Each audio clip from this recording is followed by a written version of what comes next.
Hello everybody and welcome back to Crusader Kings, where we have reached that part of the game that in Crusader Kings 2, I'm usually through by now. But it takes quite a lot longer to adopt feudalism, and once you get there, the power trough is quite a bit lower in CK3. So that's absolutely fine. I mean, we're not going to have an issue with it. It's just going to take us some time to get there.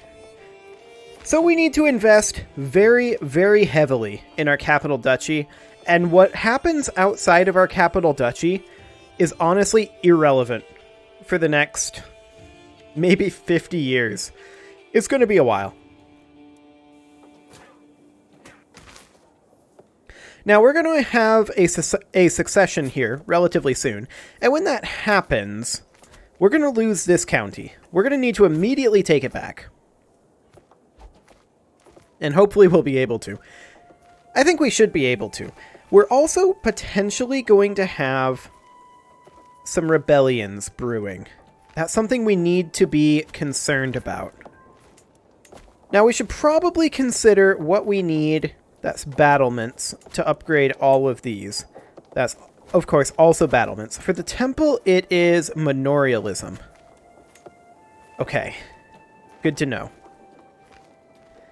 Now, how old are we? We are currently 55, and we could die at pretty much any time right now.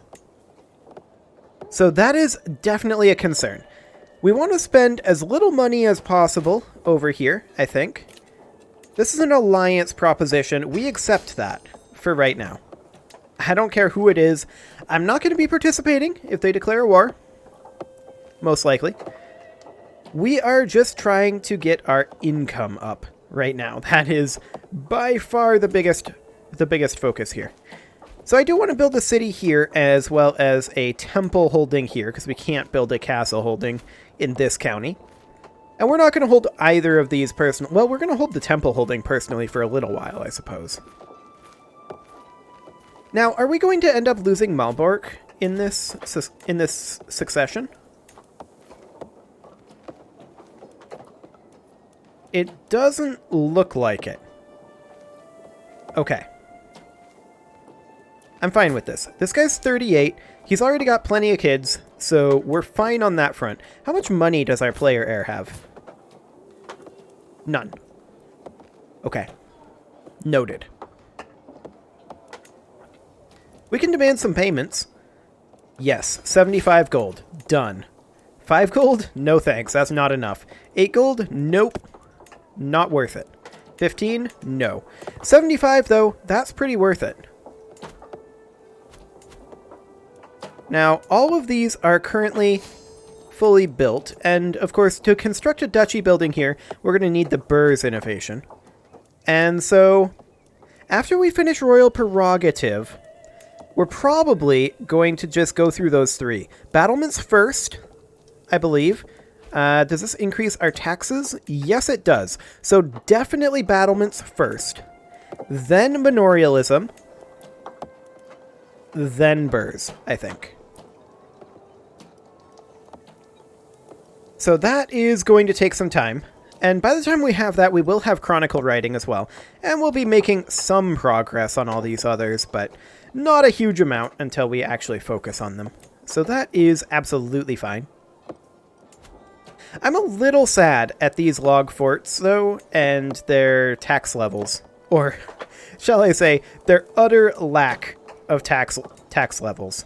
Now, these logging camps are going to need to be replaced, but we will do that at the end here. We can't actually put pastures in here. We can construct barracks and military camps. And these logging camps... There's that army gold maintenance reduction. That might actually be what we want to keep around, is the logging camps for the forest castles. Now, that is, I believe, slightly worse. No, slightly better than pastures in terms of cash. But there are no levies with it. Okay. So if we were to replace this, hypothetically, what would we replace it with? Outposts? How rude. How very, very rude of this man.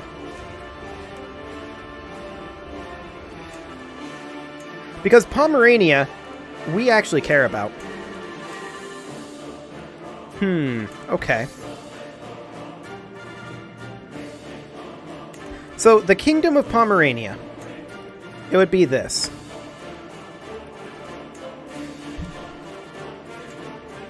Well, we'll see who all's going to join us. But that does mean that things are going to get awkward. Very, very awkward. We're going to get these log forts done, though. And I think that that means that we absolutely need to start working on either barracks or military camps. And I think barracks is the way to go. Heavy infantry damage. I mean, that's just men-at-arms, though.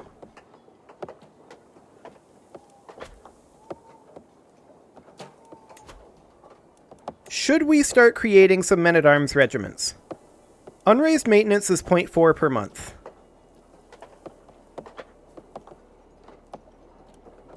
I'm going to create it. And then I'm going to create, I think, a second unit of armored footmen.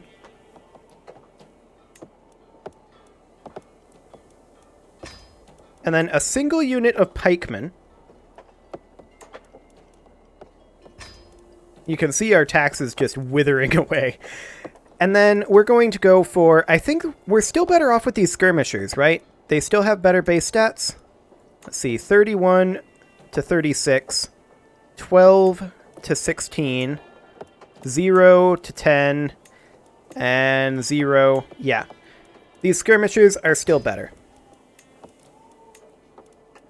Okay, so we're going to do that. We are going to be going super into debt when these are raised. So there's that. My question is, if we increase this, that does increase the unraised maintenance. Okay. Well, we're going to get some of them, and we're going to just work on our income for right now. The question is, how many people end up joining this?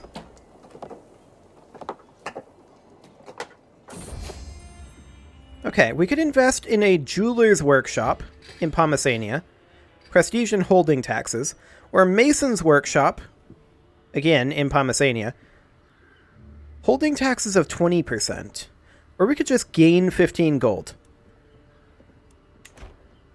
Okay, so in Pomerania, which is this holding here, this county, more specifically, we currently gain... How much in total? We gain somewhere around 4.5 in holding taxes from that. Something around there. How long would this 20% increase last? 30 years. Okay, so I'm going to pull up a calculator here. We're going to assume that we are making 5 per month from our holdings here. We're going to multiply that by 1.2. So that brings us up to 6 per month, which means that it'll take us 30 months to pay that off. So, of course, 30 divided by 12 is 2.5 years. This seems super worthwhile. We'll invest in a mason's workshop. And we're going to need some payments. Like, this is going to be very awkward. Yes, I accept this alliance. We have a large numerical advantage right now. So that's good. But it's always evened up previously as we approach the actual year time. Or as we approach the actual time here. Log forts have been constructed here. Actually, it was in Warmia that it was constructed. But that's actually here. So that does give us an additional 100 levies. That's something. The real issue here is we're going to be extremely hard-pressed to fund this. Like, we could probably end up fighting this off.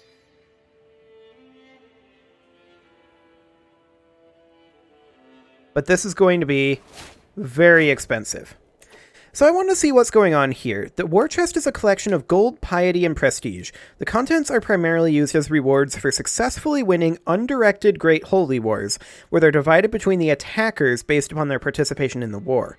A certain portion of what's in the war chest is also divided between the attackers as the war is declared. If an undirected Great Holy War is defeated, the defenders will divide the piety and prestige portion of the war chest between them. The gold is lost. And honestly, the gold is the only thing I'm interested in there. So that's exciting. We are going to grab this Honored to Serve perk here, which gives us 20% vassal counselor tax and levy contribution for powerful vassal counselor situations. So that brings us up to 8951.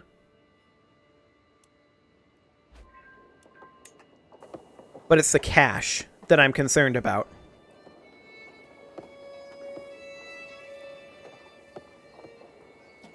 I'm very, very concerned about the cash.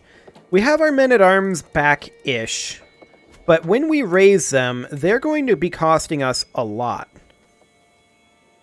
So our max that we're going to be paying here is 31.3.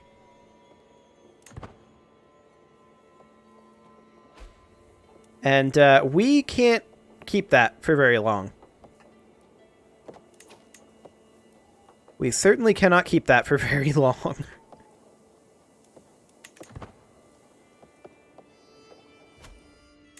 I'm just wondering, these guys over here, are you tribal? You're feudal. Lotharingia is feudal. Sweden is feudal. You're feudal. You're a republic. Papacy is a theocracy, of course. So it looks like pretty much everyone around us at this point, to the west anyway, is feudal. Ruthenia is feudal. These guys are tribal. These guys are tribal. Yeah, so that's going to be a thing. I'm just wondering how exactly these guys are managing their finances. He's losing gold. So he is not. Lotharingia. He's gaining gold. Barely. But he has very small troop counts. Aquitaine. You're gaining gold, but you're not at war. Interesting. So who are the largest attackers in this? The Pope himself is the largest attacker in this right now. His military is very powerful in the light footmen there. He has a lot of light footmen in his men-at-arms. He's gaining 54.2 gold per month. Presumably because he's collecting tithes from all Catholic rulers, right? I'm assuming. He's also greedy, which is convenient for him. 11.8 per month there, but you're not... You don't have your troops raised. Fair enough. Interesting. We can ransom some prisoners. For 18 gold. And 18 gold. That's not very helpful. Not very helpful in the slightest. How long until this is declared? 7 months. And the Catholics are just going to keep doing this against us, aren't they? They're not going to focus at all over here. Like, the Byzantines are fine. The Byzantines are actually going to end up eclipsing us because of these Catholics.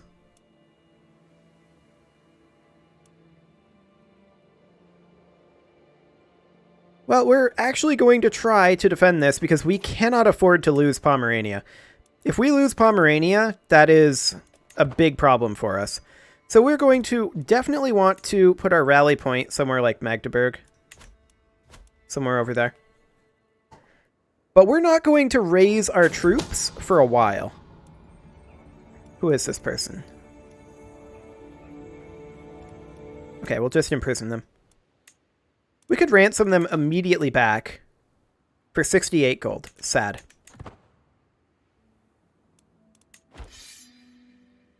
And yeah, see, they have a slight numerical advantage now.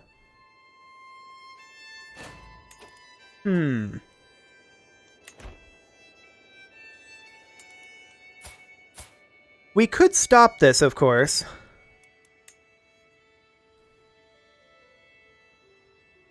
Wait, surely...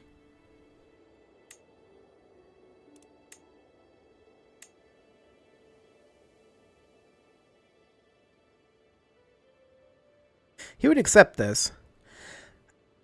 One thing I'm wondering... in Crusader Kings 2... this would create a truce.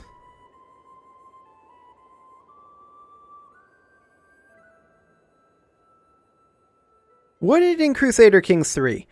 I don't really necessarily want to do this. I'm actually going to save the game here, and we're almost certainly going to revert it either way. But I'm just interested to see if that would create a truce.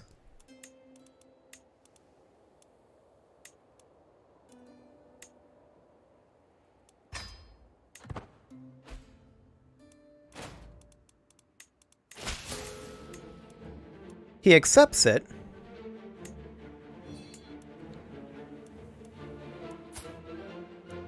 And now I don't think that that ends up stopping this. Now again, I almost certainly want to revert this. Who is this guy? King of Vladimir? Yes, I absolutely accept that.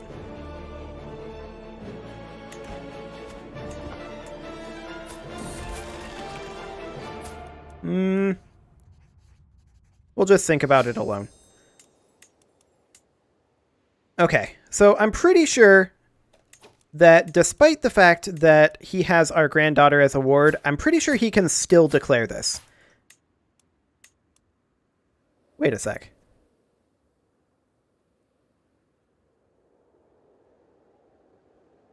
Catholic rulers may join that. Yeah, I don't necessarily want to do that. We need to figure out a way that we can properly create something here. Of course, he wouldn't become our vassal. That's not a thing that he would do. I would like to find a way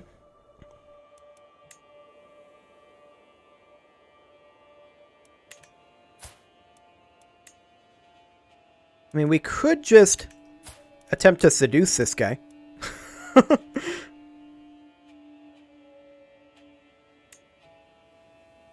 We have a 0% chance. Fair enough. I mean, here's the thing.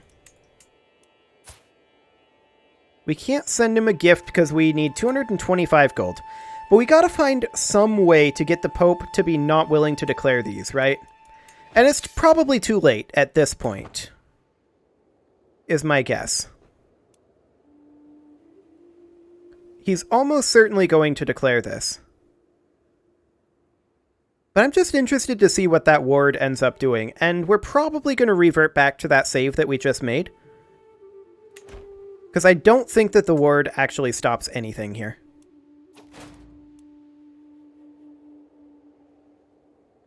An attacker? You know what? Sure, so that we get the monthly income. Now what is this war that he's got going on here? I think Vladimir can actually take that on his own. He actually kind of can't. I've got my own problems, buddy. I absolutely have my own problems. So, I mean, we might be able to still make this happen.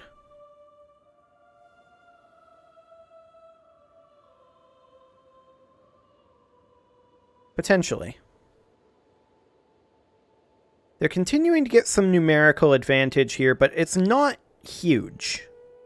The major issue is, once again, we don't control the vast majority of these. And yeah, he is indeed doing this. Okay, so 473 gold is divided amongst the participants, but that's for the people attacking. Okay.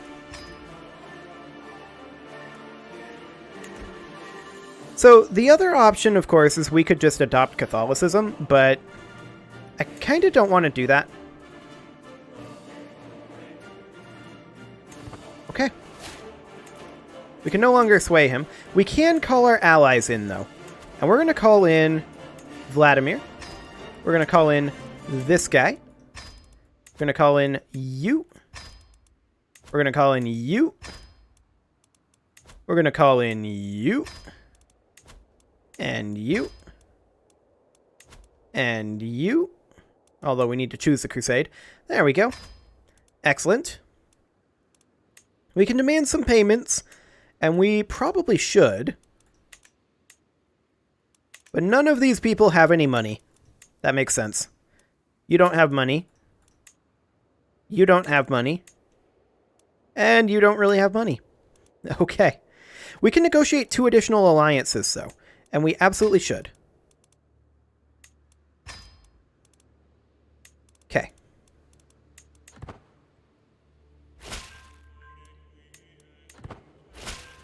And now we can call these 2 to the war. Already fighting in both of them. I don't know why it's telling us we can call him. You're also already fighting in both of them. Okay. Well, this is going to be interesting. This is going to be very interesting. Okay, so we have more alliances being formed. And people are joining. You are already in this war, as are you.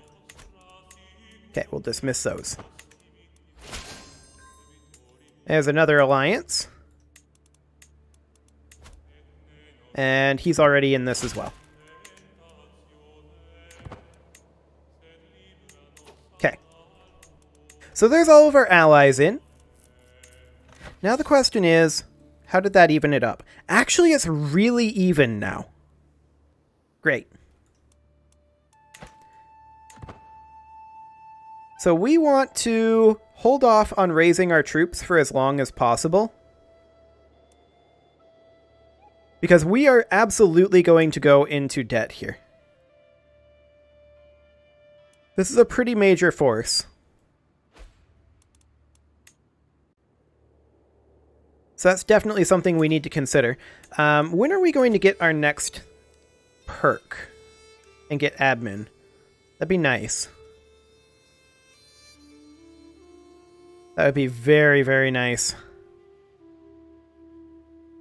Levy reinforcement rate. I'm just wondering if maybe we should be going down a different tree. Like, in the future. We can't do it now, obviously. Okay. Well, we're going to let them run around and lower their supplies. We're being raided. That's fine.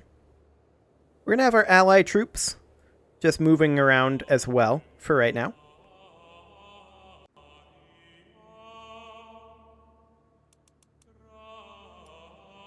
The longer this goes without them showing up, the better it is for us. I do want to check in on our council. Yeah, we're organizing levies. We're increasing development, integrating titles, and you should really be converting faith. Okay. Excellent. Sweden, did you join this? Sweden didn't join this time. Fascinating. Wondering if maybe we should set up something like this. He would not currently accept because we have too many existing alliances. Fair enough.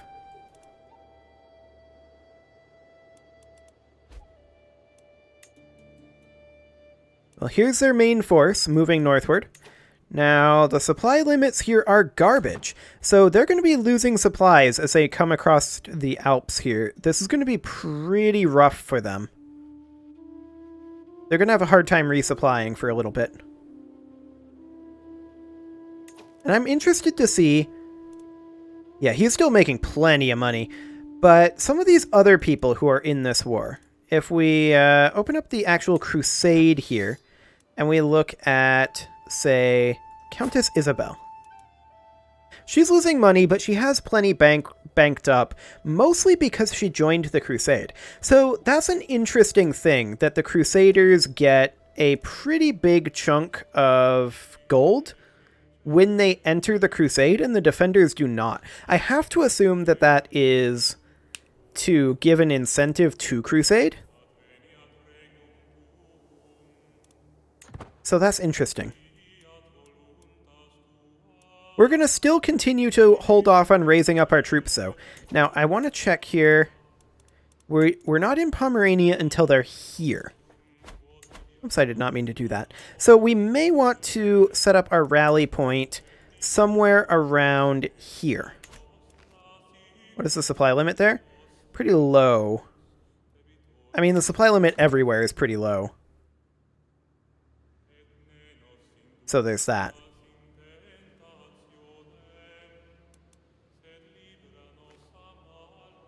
But if we can crush this force before they get grouped up, when they're low on supplies, that's what we're looking to do here.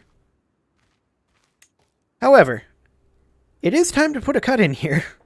So I hate to do it right now, because I'm going to have to recreate these plans next episode, but I'm going to have to. You can leave your offerings to the engagement gods in the form of likes, comments, subscribes, and bell ringings, and I'll see you all next time when we see if we can hold off the Catholics this time. See you all then.